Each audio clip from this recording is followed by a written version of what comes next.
சாப்பிடுங்க. பசி பசி பசி பசி பசி பசி வயிற்று கிள்ளுதே.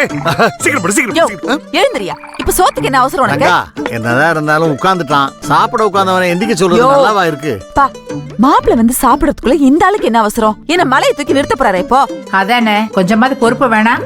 சோத்த பார்த்த உடனே ஜிங்குன்னு வந்து உட்காந்துட வேண்டியது. என்னடா மறைக்கிற? போய் மாப்பிளைய கூட்டிட்டு வா போ. போ. இந்த வீட்டுல என்ன மட்டும் எல்லா வேலையும் வாங்குறாங்கப்பா.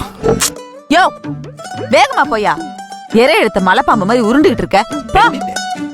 எப்ப பார்த்தாலும் என்ன மாலையும் கீழியும் நடக்க. என்ன அங்க முனகல்? ஒண்ணும் இல்ல, நான் மாப்பிளைய கூப்பிட போயிட்டே இருக்கேன். பா, சொல்லுமா. உங்க பேத்திங்க கிட்ட சொல்லி வைங்க, அவங்க ரொம்ப ஓவரா பண்ணிட்டு இருக்காங்க. என்னம்மா, என்ன ஆச்சு? மாப்பிள்ளையோட டூத் பிரஷ்ல மிளகா பொடியை போட்டு வச்சிருக்காங்கப்பா. ஐயோ அம்மா, அது பிரஷ்ல இல்ல, பேஸ்ட்ல. ரூபினி, இன்னொரு வார்த்தை நீ பேசின வாயை கிழிச்சு தச்சிரு. பொறுமையா இருக்கேன்னு பாத்துட்டு இருக்கீங்களா? எல்லா நேரமும் நான் இப்படி இருக்க மாட்டேன். மாப்பிள்ள இருக்காருன்னு பாக்குறேன். மாப்பிள வந்துட்டாரே. ஏய், மாப்பிள வந்துட்டாரே. ஏய், மாப்பிள வந்துட்டாரே. ஏங்க கத்துறீங்க? சத்தம் போடாதீங்க, மாப்பிளைக்கு பிடிக்காதுல்ல. நீங்க வாங்க மாப்பிள. வாங்க. வந்து உட்காருங்க. உட்காருங்க. உட்காருங்க. உட்காருங்க. உட்காருங்க, சாப்பிடுங்க.